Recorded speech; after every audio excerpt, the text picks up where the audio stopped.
ఈ పజిల్ ఏంటంటే ABCDE అని ఒక నెంబర్ ఉంటుంది. ఆ నెంబర్ని 4తో మల్టిప్లై చేసినప్పుడు EDCBA అని రివర్స్లో వస్తుంది. ABCDE అనేవి వేరు డిజిట్స్. సో ఆ నెంబర్ ఏంటనేది మనం కనుక్కోవాలి.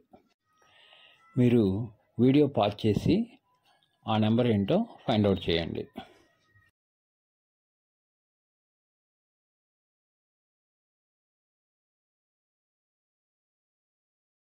ముందుగా ఏ అనే లెటర్ ఏ డిజిట్ అనేది చూద్దాం. ఏ అనే లెటర్ని 4తో మల్టిప్లై చేసినప్పుడు మనకి క్యారీ ఫార్వర్డ్ రాకూడదు.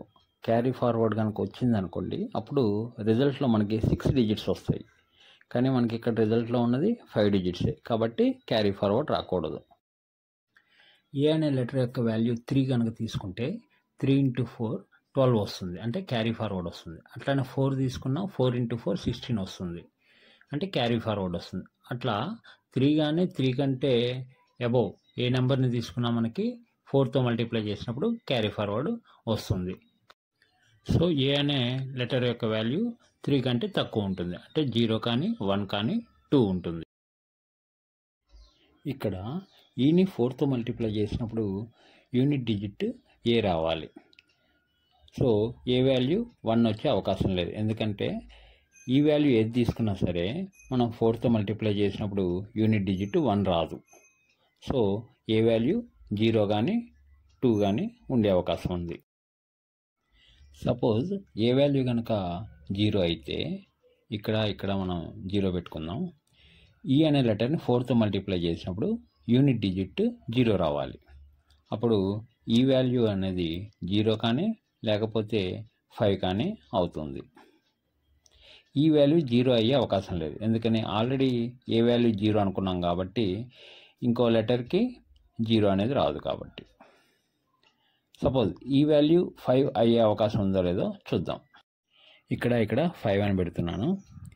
BCD లెటర్స్కి మ్యాక్సిమం డిజిట్ వాల్యూస్ కనుక మనం ఇస్తే Bకి 9, Cకి 8, Dకి 7 కనుక ఇస్తే అప్పుడు 09875ని 4తో మల్టిప్లై చేసినప్పుడు మనకి 39,500 అనేది ఆన్సర్గా వస్తుంది. అంటే ఈ వాల్యూ మ్యాక్సిమం 3 వస్తుంది ఇక్కడ, కానీ మనం ఈ వాల్యూ ఎంత తీసుకున్నాం, 5 అని తీసుకున్నాం. కాబట్టి ఈ వాల్యూ 5 అనేది రాంగ్ అజంప్షన్. సో ఈ వాల్యూ 0 అయ్యే అవకాశం లేదు, 5 అయ్యే అవకాశం లేదు. కాబట్టి ఏ వాల్యూ 0 అని తీసుకోవటం రాంగ్. సో ఏ అనే లెటర్ యొక్క వాల్యూ 2. ఈని 4తో మల్టిప్లై చేసినప్పుడు యూనిట్ డిజిట్ 2 రావాలి.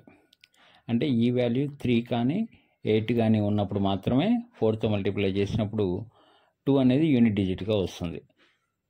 ఒకవేళ ఈ వాల్యూ 3 తీసుకున్నాం అనుకోండి, 3 × 4 12, సో యూనిట్ డిజిట్ 2 అని వచ్చింది.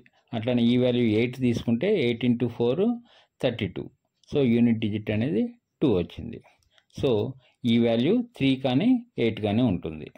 సపోజ్ ఈ వాల్యూ 3 అనుకోండి, ఇక్కడ నేను 3 అని పెడుతున్నాను. 2ని 4తో మల్టిప్లై చేసినప్పుడు 8 వస్తుంది. ఒకవేళ పక్క నుంచి ఏమన్నా క్యారీ ఫార్వర్డ్ వచ్చినా 8 కంటే ఎక్కువ వచ్చే అవకాశం ఉంటుందిలే, కానీ 8 కంటే తక్కువ వచ్చే అవకాశం లేదు. కాబట్టి ఈ వాల్యూ 3 అనేది రాంగ్. సో ఈ వాల్యూ 8.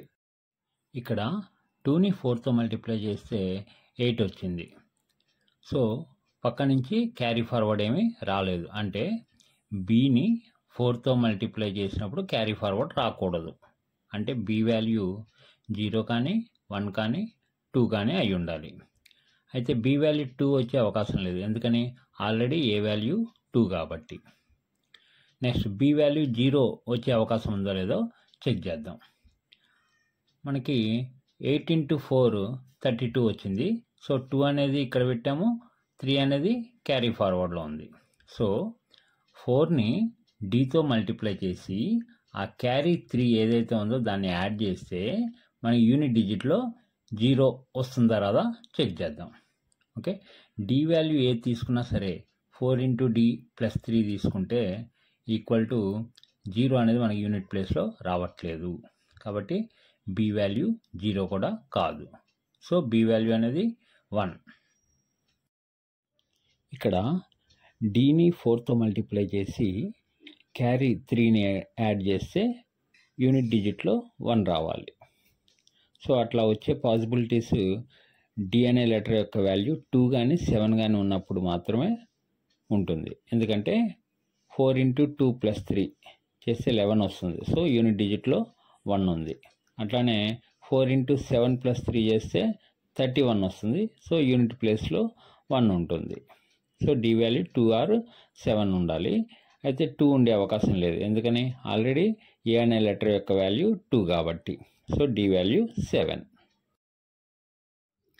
ఇక్కడ 4ని సితో మల్టిప్లై చేసి క్యారీ 3ని యాడ్ చేస్తే మనకి యూనిట్ ప్లేస్లో సి రావాలి. అట్లా వచ్చేటట్టు మనం కాంబినేషన్స్ కనుక చెక్ చేస్తే సి వాల్యూ 9 ఉన్నప్పుడు మాత్రమే మనకి 4ని 9తో మల్టిప్లై చేసి 3 యాడ్ చేస్తే ఎంత వస్తుంది? 39 వస్తుంది. సో యూనిట్ ప్లేస్లో 9 వస్తుంది. So C value 9.